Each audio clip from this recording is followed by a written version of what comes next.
साहेब नहीं।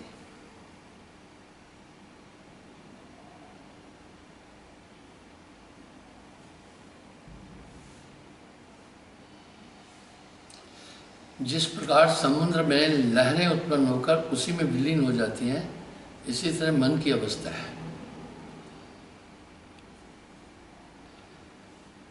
जीव उन सब में आत्मसत्ता व्याप्त है, किंतु अपने स्वरूप के प्रमाद से ही इस ब्रह्मजाल में फंसा हुआ है।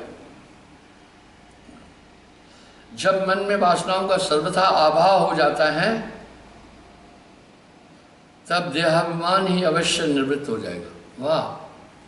यानी अब यहाँ साहब का ये शब्द कितना सार्थक प्रतीत होता है। कहत कबीर सुनो भाई साधो, जगत बना है मन से। छोटी बड़ी जितनी भी वस्तुएं हैं सब ब्रह्म से उत्पन्न हुई है। जिस तरह सागर में अनेकों लहरें उत्पन्न होती है, उसी में विलीन हो जाती है, इसी तरह ये भावनाएं भी।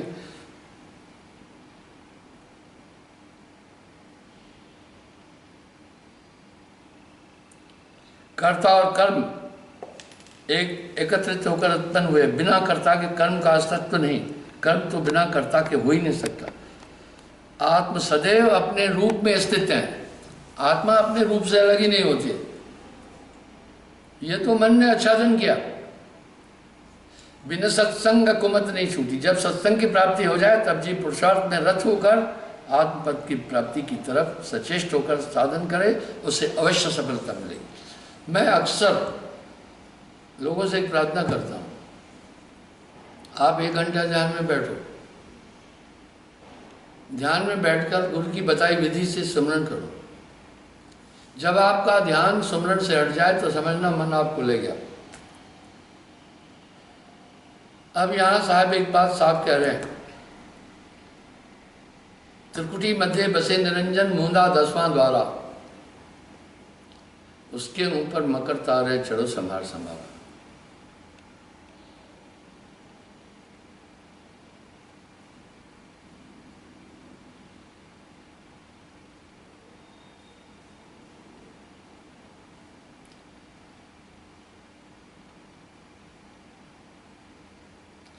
जिस तरह चंद्रमा और शीतलता में, सूर्य और उसके तेज में कोई अंतर नहीं, उसी प्रकार मन और जगत में भी कोई अंतर नहीं। मन की इच्छा अनुसार ही सब कार्य होते हैं।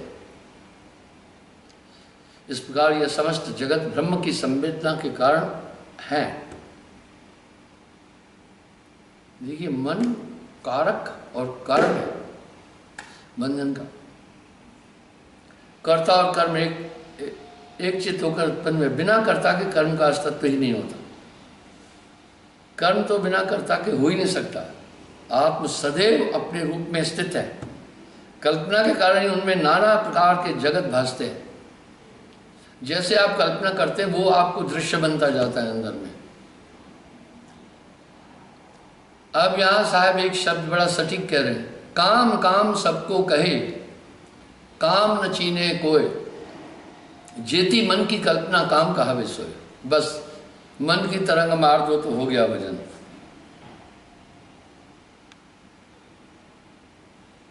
जिस प्रकार फल और वृक्ष और फल इकट्ठे ही उत्पन्न होते हैं, उसी प्रकार आत्मा से मन और कर्म इकट्ठे ही उपजे, आत्मा में ही लीन हो जाए। जितने भी दैत्य,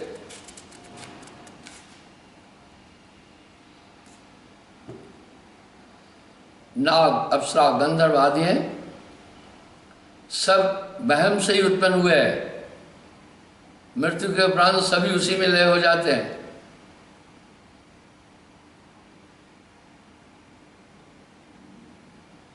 लोग प्रसिद्ध हैं कि जीव अपने कर्मों के अनुसार ही जन्म लेते हैं और फल भोगते हैं। अब यहाँ साहब इस चैप्टर को अब आप अच्छी तरह समझे। पहले बनी प्रारब्ध, पाछे बनी शरीर। यानी पहले आप प्रारब्ध क्या है? आपके किए हुए कर्मों का सार, और उसी तरह बुद्धि मिलेगी। कर्म सारणी बुद्धि उत्पाने। उसके अनुसार जन्म लेते हैं और फल भोगते हैं। तथा जैसा जिसका कर्म होता है वैसा ही फल भोगता है। आप कहते हैं कि कर्ता और कर्म एक ही है, तो ऐसा किस प्रकार है, कृपया समझाइए। वशिष्ठ बोले, राघव, इस प्रश्न के उत्तर को तुम मुझसे श्रवण करो, इससे तुम्हारा अज्ञान अवश्य ही दूर हो जाएगा। कर्म और मन में कुछ भेद नहीं। वाह वाह, कर्म और मन में भेद ही नहीं है। जिस प्रकार कमल और सुगंध में कोई भेद नहीं, उसी प्रकार मन और कर्म में कुछ भेद नहीं। मन से प्रेरणा पाकर ही कर्म होता है।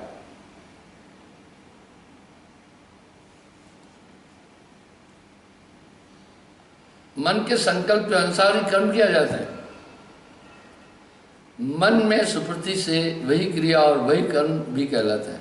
जो कुछ मन के अंदर दृढ़ संकल्प के अनुसार किया जाता है वही कार्य होता है। काम काम सबको कहे, काम न चीने कोय, जेती मन की कल्पना, काम कहावे सोए। साहब ने मन के अंग पर और सुमरण के अंग पर जितनी बात बोली है कहीं भी नहीं बोली। और मन ही निरंजन, मन ही ओंकार, मन ही है करतारा। आप अपने दिमाग में एक चीज जरूर सेट करना कि जो कुछ मन डोले मन बोले, मन उठे मन बैठे, मन हंसे मन रोए, मन लेवे मन देवे। कहत कबीर, सुनो भाई साधो, जगत बना है मन से।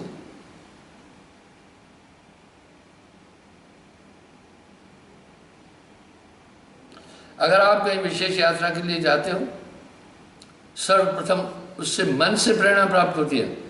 मन के संकल्प के अनुसार वह देश भ्रमण के लिए प्रस्थान करेगा। वहां जाकर जो उसे करना है वह भी मन में, रास्ते में ही संकल्प किया जाएगा। हे राम, बिना मन की सुप्रणा के कर्म किया ही नहीं जा सकता। इसलिए तो मैं अक्सर एक बात कहता हूँ, कुछ मैं अनूठी बात बोलता हूँ। मन के 4 रूप हैं। जब ये संकल्प करता है इसको मन कहते हैं। संकल्प, इच्छा, आज आम खाऊंगा। जब ये निश्चय करता है आम खा सकता हूं, आम के लिए पैसे हैं या नहीं, आम का सीजन नहीं है या नहीं, ये बुद्धि, ये मन का परिशोधित रूप बुद्धि है। उसके बाद चित्त सहयोग देता है। हाँ, आम खाना है, आम कहाँ मिलेगा? अब चित्त बताएगा फलानी मंडी में आम की दुकान है, आप वहाँ। उसके बाद अहंकार आता है। अहंकार से सभी क्रियाएं, उठना बैठना बोलना चालना खाना पीना जागना सोना, ये सब अहंकार, यही तो मन है। इन्हीं सभी क्रियाओं के कारण से हम आत्म रूप को भूले हुए हैं और आत्मा इन सबको संचालित कर रही है। आत्मा इस समय पूरे विश्व में समाई हुई है। जो आप संसार को अनुभव कर रहे हैं, इसकी सभी ऊर्जा मन और चेतना को आत्मा दे रही है। यहां साहब ने एक बड़ा सटीक शब्द कहा, आप आपो आप ही बनो। इन सबको शक्ति देकर आत्मा ब्रह्मवश बंधी हुई है। आत्मा ये मान रही मैं ही शरीर हूं, आत्मा ये मान रही मैं ही मन हूं, और मन दिखाई नहीं दे रहा है। मन को कोई देख ना पाए, नाना नाश ना चाहे। जब ये नेगेटिविटी की तरफ ले जाएगा, आपको जो चाहे करा सकता है। अगर विषय विकारों का चिंतन उसी तरफ लगा देगा, जहां चाहे मोड़ लेता है।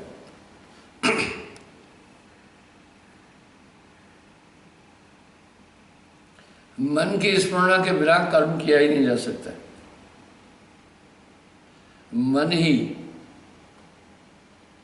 मन करता यह देह समाना, मन ही सही रूप में करता है। यह देह को उस प्रकार संचालित करता है। कर्ता और कर्म में यथार्थ में कोई भेद नहीं होता। जो अज्ञानी है वही कर्ता से कर्म को भिन्न मानते हैं। फिर चाहे कर्म हो और कर्ता, सब वहम रूप है।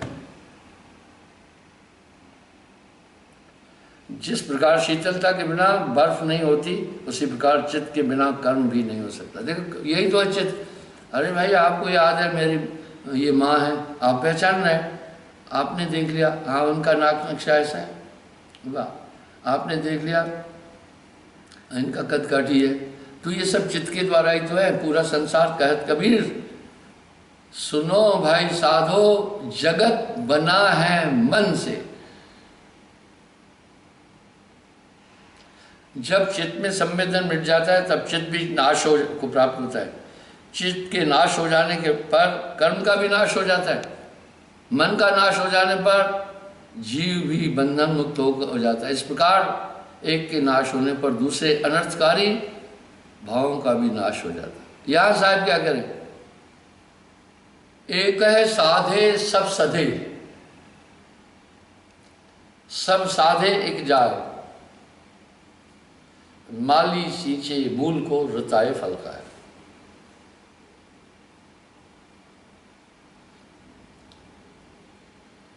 जिस प्रकार अग्नि के नाश हो जाने पर उष्णता नष्ट हो जाती है और उष्णता का नाश होने पर अग्नि का अस्तित्व नहीं रहता, इसी प्रकार मन के नष्ट होने पर कर्म नष्ट हो जाते हैं। मन को जीतो, मन पर जो असवार है सब कोई, इसका साधन क्या है? अंधकार को मिटाने का एक ही साधन है प्रकाश। मन पर विजय प्राप्त करने का एक ही साधन है सुमरण। जब पूरी ऊर्जा सुमरण में लग जाएगी, एक ही जगह कंसंट्रेट हो जाएगी। जैसे हम एक युक्ति है दूध से घी निकालने की, दही बनाकर मथते हैं, बस इस तरह सुमरण की मंथानी चलाना, ऑटोमेटिक हो जाएगी। जब तब संयम साधना सब सुमरण के मां है। कबीर जाने संत जन सुमरण समकचना है।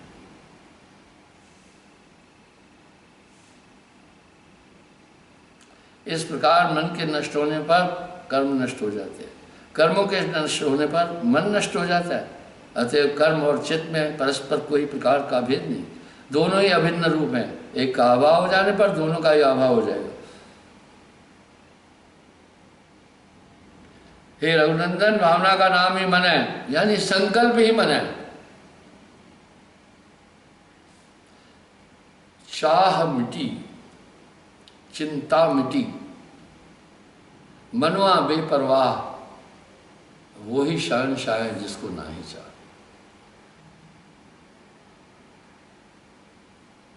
भावना सदैव स्फुरित होती रहती। आप एक पल भी तो शांत नहीं है। कभी आप अतीत में चले जाते हैं, कभी आप भविष्य की कल्पनाएं करने लगते हैं, कभी आप दृश्यों को देख रहे हैं। पलट वजूद ने अजब विश्राम है, और मौजूद तो समझ रहे।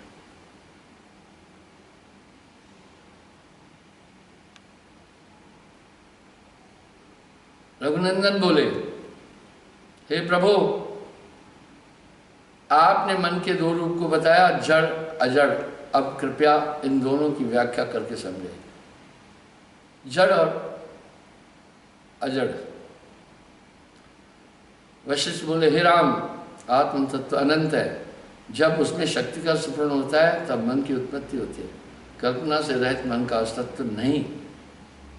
मन कर्म का ही रूप है। वेद वेदांतों में मन को अनेकों नामों से पुकारा, जिनमें मुख्य है बुद्धि, अहंकार, कर्म, कल्पना, प्रकृति, स्मृति, अविद्या, वासना आदि। देव निरंजन सकल शरीरा,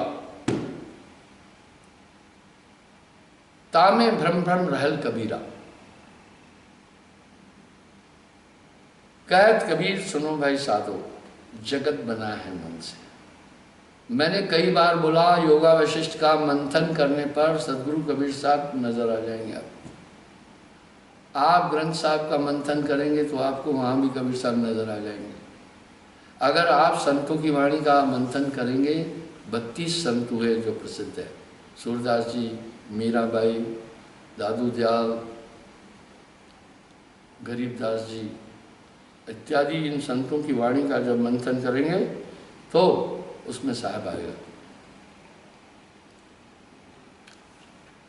वशिष्ठ बोले, हे राम, आत्म तत्व अनंत है। आत्म तत्व में कोई सुफर्ण नहीं है। बस मन से ही, कल्पना से रहित मन का अस्तित्व नहीं है। मन है ही कल्पना। जब आपके अंदर कल्पना उठे वहीं पकड़ लेना, यह है मन पर विजय प्राप्त करना। अगर उठ गई, आगे चित्त का प्रयोग नहीं करना, ताकत का प्रयोग नहीं करना। उसको पूर्ण करने की चेष्टा नहीं करना। मन पंगु है। अब यहां साहब एक बात कह रहे हैं, मन जाता है जाने दे, गह के राख शरीर, उतरा पड़ा कमान से क्या कर सकता तीर। महर्षि वशिष्ठ है, राम जी के गुरु थे, वो ये बात बता रहे। अब जब मैं ये बोलता हूं तो कहते ये नास्तिक है। वशिष्ठ जी ने किसी अन्य पूजा और प्रार्थना और उपासना और तीर्थों का जिक्र ही नहीं किया उनसे। अपने अंदर नियंत्रित हो जाओ। हालांकि शास्त्रकार ये जानते हैं, लेकिन उन्हें अपना कार्य चलाना है, इसलिए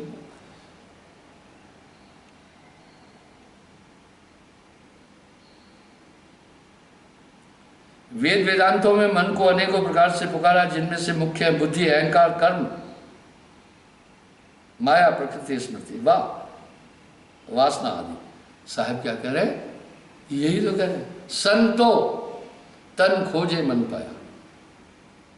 तन ही मन है, बॉडी भी मन, इंद्री मन है।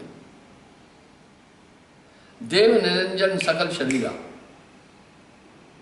तामे भ्रम भ्रम रहल कबीरा।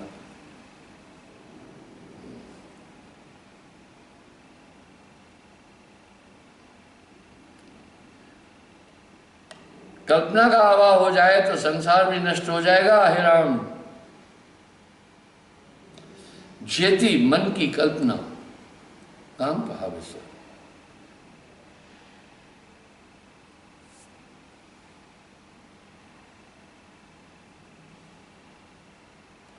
कृपया इस तत्व को समझाइए कि परम शुद्ध आत्मा में इतनी हलचल किस प्रकार होती है। इसका कारण क्या है? हे रघुनंदन, वासना ही इसका कारण है। वासना ही इसका कारण है। जिस पदार्थ का हृदय में दृढ़ अनुभव होवे, जिसके प्रति मन में आस्था दृढ़ हो जाए, उसी को वासना कहते हैं।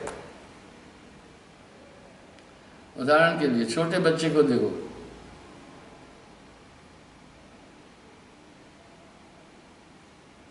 वाह क्या बात कहना। काम, क्रोध, लोभ आदि अनेक विकार उत्पन्न होते हैं। हे राम, पांचों इंद्रियां जिनसे शब्द, स्पर्श, रूप, रस, गंध जाना जाता है, मन द्वारा रची गई है। आत्मा में जो स्पंदन रूपी दृढ़ जाल है, उसका ही नाम प्रकृति है, जिससे सत्य को असत्य प्रतीत होता है और असत्य सत्य ही वही माया है। जो शब्द, स्पर्श, रूप, रस और गंध का अनुभव करता है, उसे ही कर्म कहते हैं। जितने भी ये सब होते हैं उसे कर्ता कहते हैं। हे राम, आप मन के रूप की मेरे सम्मुख पूर्ण व्याख्या कीजिए। मन जड़ है अथवा चेतना? राम जी बोल रहे हैं, हे प्रभु, आप मन के एक रूप की मेरे सम्मुख व्याख्या कीजिए। मन जड़ है या चेतन है? वाह वाह, बहुत अच्छा सवाल है।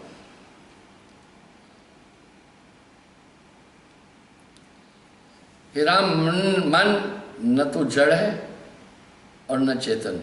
इन दोनों के मध्य की जो वस्तु है वह मन है। जब ये शरीर के द्वारा कार्य कर रहा है तब इसको जड़ कहते हैं। जब ये संकल्प की सुमरणा करता है तब इसे चेतन कहते हैं।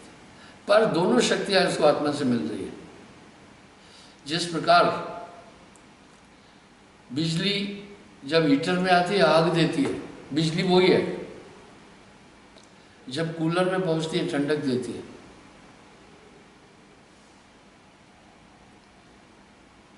जब लिफ्ट में पहुंचती है उठाना काम शुरू करती है। और जब उसको दूसरा संयंत्र मिलता है तो वो प्रेस करने का काम कर देती, दबाना शुरू कर देती।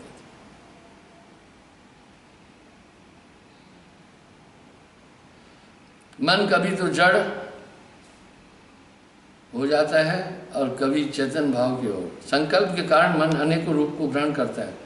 मन को, विद्वानों का मन के विषय में अलग अलग मत है, किंतु सब मतावलंबियों का एक लक्ष्य, एकमात्र लक्ष्य आत्मसत्ता की प्राप्ति है, जिसका सिद्धांत एक, फिर भी मोहवश एक मत मानने वाला दूसरे मत के अनुयायी का मन करता है। वाह वाह वाह, बड़ा अच्छा कह रहे हैं।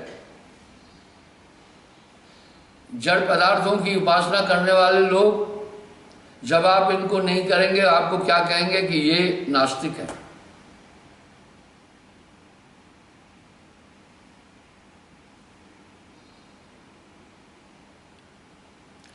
हे राम, मन, जीव, वासना और कर्म है, ये समस्त कार्यों को सिद्ध करने वाला है। जो व्यक्ति मन को केवल जड़ पदार्थ मानते हैं वे अज्ञानी है, तथा जो इसको चेतन मानते हैं वो भी मूर्ख है। देखा,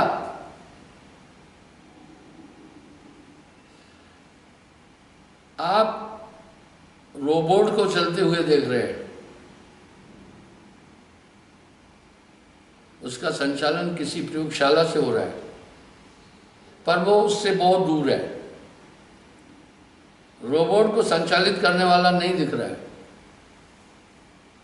लेकिन रोबोट क्रिया करते दिख रहा है। इस तरह इस शरीर को संचालन करने वाली ताकत नहीं नजर आ रही, वो आत्मदेव है। आत्म ज्ञान बिना नर भटके, क्या मथुरा क्या काशी।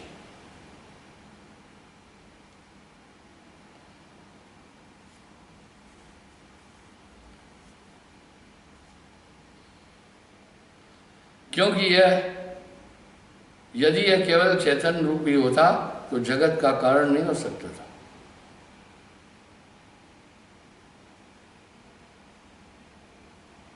यदि केवल जड़ रूप होता तो भी जगत का कारण नहीं हो सकता। यथार्थ में मन न तो पूर्ण चेतन है और न पूर्ण जड़। जड़ और चेतन के मध्य की वस्तु का नाम ही मन है। हे राम, जिस प्रकार इसका कारण एक ही जल अनेक रूपों में प्रतीत होता है, इस प्रकार एक ही मन अनेक रूपों में दिखाई देता है। यह मन परम सत्ता परमात्मा की एक शक्ति है, उसका पुत्र है। देख लिया ना।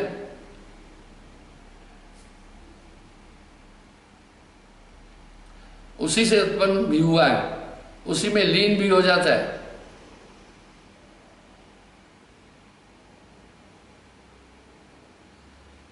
जब यह मन प्रकृति रूप में परिवर्तित होता है, तभी अज्ञान के कारण अनेक प्रकार के जगतों को धारण करता है। मन के जो नाम बुद्धिमानों ने कहे, जैसा जीव, चित्त, बुद्धि, अहंकार, माया आदि, ये सब मलिन मन के ही नाम है। भिन्न भिन्न मत के मानने वालों ने मन को भिन्न भिन्न नाम और रूपों में संबोधित किया, किंतु हमें इससे भी क्या प्रयोजन है। मन ही निरंजन, मन ही ओंकार, मन ही है करतारा। जीव के संग मन काल रहाई, अज्ञानी नर जानत नाही। मन ही आहे काल कराला, जीव नचाए करत बेहाला।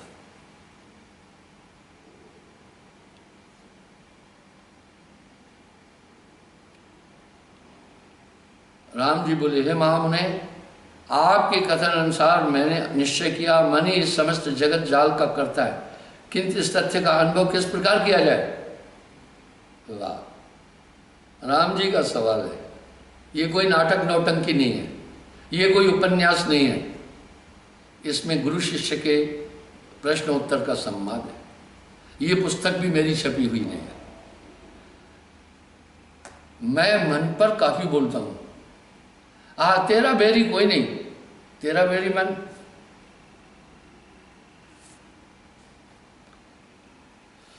हे रघुनंदन, मैं पहले कह चुका हूं कि मन केवल भावना मात्र है। इसका जिस प्रकार जिस रूप में सुपर्ण होता है, उस रूप में ही जगत प्रतीत होता है। वाह, सुपर्णा कैसी। जब मन ने कहा कि सेक्स में आनंद है, बस वो उसी को घुमाएगा, आप उधर जाएंगे। जब मन ने कहा टेस्टी टेस्टी चीज़ें खाना है, वो बस आपको उसी में घुमाएगा। मन ने जब कहा कहीं स्विट्जरलैंड घूमने जाना है, कहीं कश्मीर जाना है, उसमें एक आनंद की अनुभूति होती है। यही मन का सम्मोहन है। हालांकि ऐसी चीज़ों को कई बार आप करके अनुभव कर चुके हैं, तो इन चीज़ों में आनंद नहीं, फिर भी वो उस समय एक ऐसा सम्मोहन छोड़ता है। वाह, मनुष्य करता है। और इसकी इतनी ताकत है, बड़े बड़े मन को कोई देख ना पाए। गण, गंधर्व, ऋषि मुनि और देवा सब मिलकर है मन की सेवा। पीर, पैगंबर, कुतुब, औलिया, काल निरंजन सबको दिया। वाह! सिद्ध साधक जोगी जत्ती मन को जान समझ न पाए रत्ती। देखा, इतने बड़े बड़े मन को नहीं समझ पाए। अब साहब कह रहे मन छीने कोई बिरला भेदी, आप लोहे का मैदा बना दो और सोने का भी मैदा बना दो। कल मेरे पास एक कलाकार आया, तो आश्रम में हमने शिखर बनाया हुआ है, उसको हमने गोल्डन कलर दिया, लेकिन थोड़े वो कलर चले जाते। उसने कहा मैं ऐसा कलर करूंगा जो कभी नहीं जाएगा, मेरी गारंटी।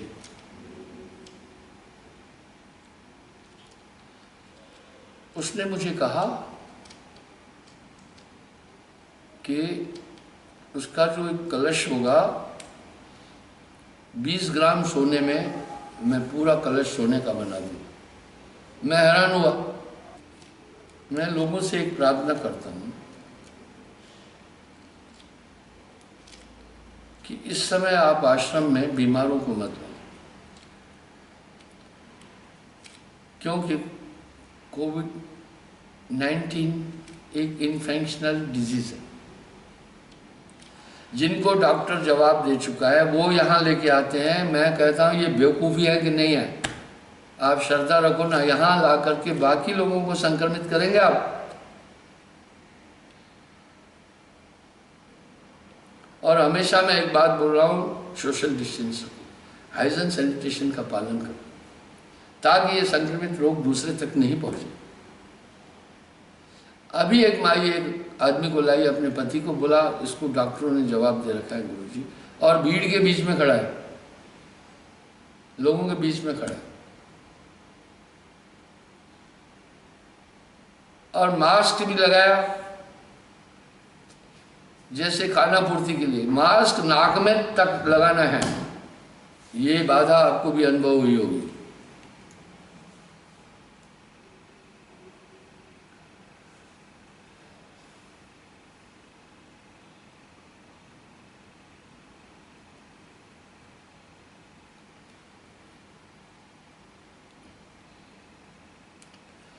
कहत कबीर सुनो भाई साधो, जगत बना है मन से। देखिए साहब की वाणी प्रमाणित है। मन ही समस्त संसार जगत जाल का करता है। किंतु इस तथ्य का अनुभव किस प्रकार किया जाए, कृपया ये बताएं। हे रघुनंदन, राम जी ने पूछा है। आप देखिए ना कितने यूनिक सवाल है, ऐसे ही गुरु ने किया है। मैं कह चुका हूं, मन केवल भावना है, संकल्प है। काम काम सबको कहे, काम न जाने कोई। जेती मन की कल्पना, काम कहा विसो। कितने सहज शब्दों में साहब ने किया। बस कहा, बस मन की तरंग मार दे तो हो गया भजन। मन की तरंग मार दे तो हो गया भजन। तो लोगों को कहता हूँ 1 घंटा ध्यान में बैठो और स्मरण करना। उस समय विधि बताई है मैंने, पंचशील फार्मूला भी बताया। जब ध्यान में बैठो वो 5 चीज ध्यान रखना। उस समय सिर्फ ये देखो कि मैं एकाग्र हो रहा हूं या नहीं। अगर आप एकाग्र नहीं हो रहे हैं तो कारण जानो। जब कारण जानेंगे तो आपको पता चलेगा कि ध्यान में बैठे बैठे मैं किसी संकल्प में उड़ के चला गया। तो आपको समझ में आएगा कि आपको मन किस तरह से भटका रहा है। बस मन की तरंग मार दे हो गया भजन। ध्यान में बैठकर ये मत सोचना कि अभी धुनें सुनो, अभी प्रकाश देखो।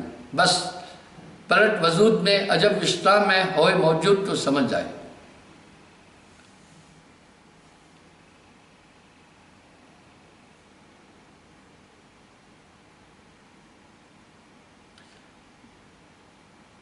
मन जिस रूप में सुफर्ण होता है, सुफर्ण यानी कल्पना करके घुमाता है, उसी तरह से जगत दिखेगा।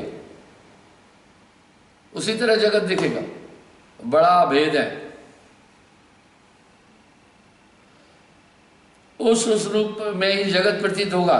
जितने भी रूप दिखाई देते हैं ये सब मन की भावना है। मन की निवृत्ति हो जाती है तो उसकी निवृत्ति हो जाने पर ही आत्म परमात्मा पद की प्राप्ति होती है। वहां एक ही तो बात आ रही है ना। मन को मार गगन चढ़ जाए छूटा कलमल यही अलेखा। यह नैनन साहिब को देखा शून्य महल की पहली। ये शून्य अवस्था क्या है? न मन को संकल्प करने देना, न बुद्धि को निश्चय करने देना, न चित्त को याद करने देना, न अहंकार को प्रक्रिया करने देना।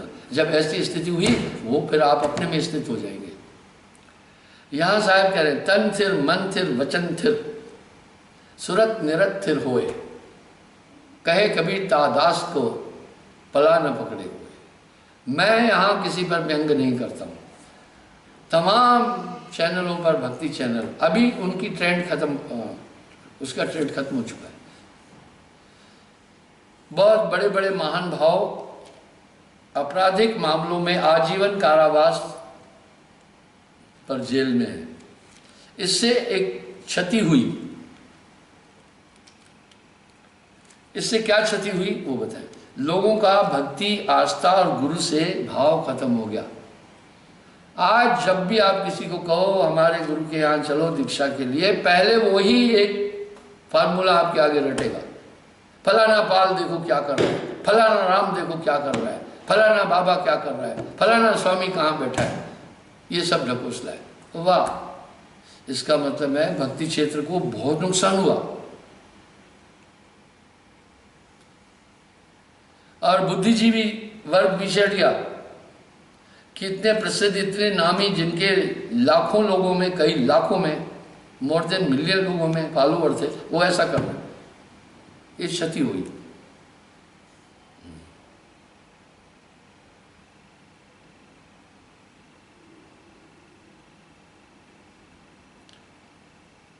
और उसकी निवृत्ति हो जाने के बाद परमात्मा पद की प्राप्ति हो जाएगी। वाह, तुम्हें ध्यान में कुछ नहीं करना है प्रकट पर दिसत नाही, सदगुरु सैन सहारा है। बस मन की तरंग मार दे तो हो गया भजन।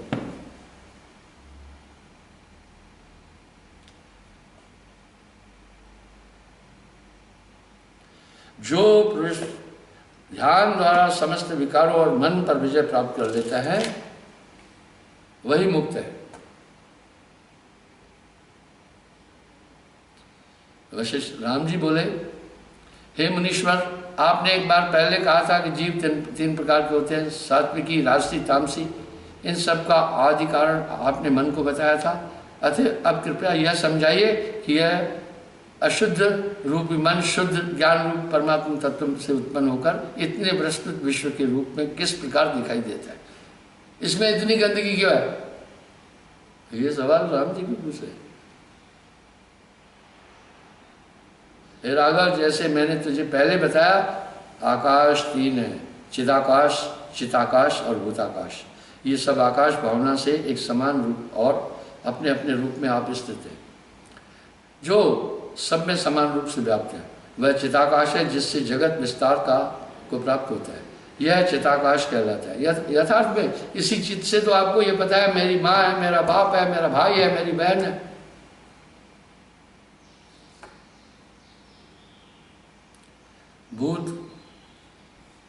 भूताकाश दोनों ही चिदाकाश के आश्रम में स्थित है। रघुनंदन, ये तीनों आकाश भी अज्ञानी को उपदेश देने के लिए कहे गए। द्वैत अद्वैत आदि जो भी शब्द इस सृष्टि के विषय में कहे गए वे सब अज्ञान के विषय ही है, ज्ञान के कोई नहीं। जो अज्ञानी है उन्हें ही नाना रूप रंग का यह जगत प्रतीत होता है। जब दृश्य भ्रम की पूर्ण निवृत्ति हो जाती है तब जीव मुक्त हो को प्राप्त होता है। दृश्य का मन, हम जब दृश्य देखते हैं, पर्दा देखा, अब हमारा ब्रेन भी एक्टिव हुआ, हमारी मेमोरी एक्टिव हुई, हमारी आई एक्टिव हुई, ये पर्दा है। अब चित्त ने कैसे बताया? पहले किसी ने कहा होगा ये कॉटन का पर्दा है। जिनको आपने सुना नहीं उनका नाम आप जानते नहीं। हे रघुनंदन, अब तुम्हारी बुद्धि तुम्हारी बुद्धिमत्ता ऐसी में है कि तुम इस संसार में आसक्त न रहो, आत्मपद की प्राप्ति के लिए यत्न करो, तभी तुम्हारा दृश्य ब्रह्म नष्ट होगा। उन्हें ये कह रहे हैं। अब मैं तुमको एक आख्या सुनाता हूं, उसे सुनने के बाद तुम्हें चित्त की स्थिति स्पष्ट हो जाएगी।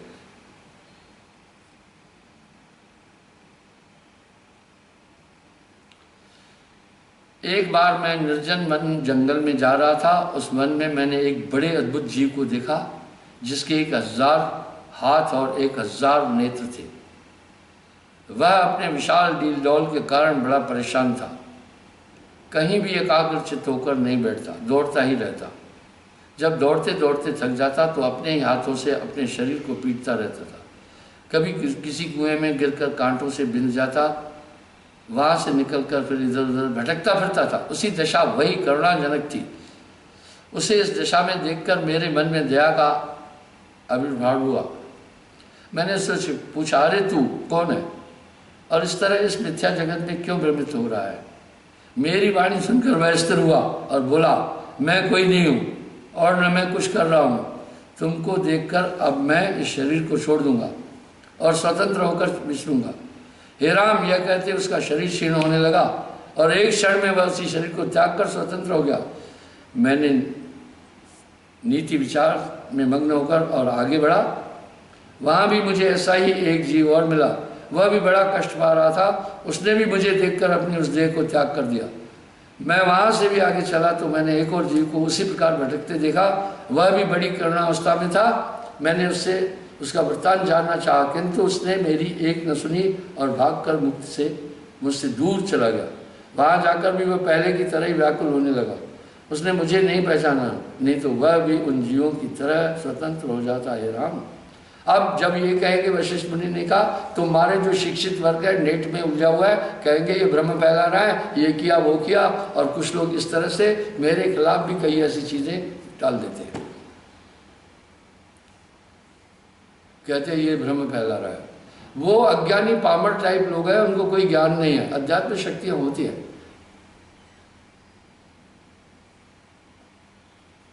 हे राम, वह भयानक वन तुमने भी देखा है, किंतु तुमने उस जीवों के समान व्यवहार नहीं किया और नहीं तुम उस घोर वन में जाने के योग्य ही हो। वह वन बड़ा भयानक है। तुम अभी बालक हो, वहां तो कष्ट का भी कष्ट उत्पन्न होता है। अब वो कह रहा है भयानक वन कौन सा है? उसको मैंने कब देखा? वे पुरुष अपने नाश के लिए कौन कौन से उपाय में रहते हैं? वशिष्ठ बोले, राघव, जब वह भयानक वन कहीं दूर नहीं है और वे पुरुष भी जो इसमें भटक रहे हैं वो भी कहीं दूर नहीं है, उस भयानक जंगल को ही अपार संसार का रूप समझो। वो ये संसार है। देखिए ये संसार, इसी में सब भटक रहे हैं। साहब ने क्या कहा? रहना नहीं देश बिगाना है, यह संसार काल को देशावा। यह संसार फूल सेमर का चोंच लगे पछताना है। यह संसार नाव कागज की बूंद पड़े गल जाना है। नानक दुखिया सब संसार, सही सुखी जय नाम आना। जब नाम प्राप्त करता है वो स्थिर हो जाता है अपने में ही।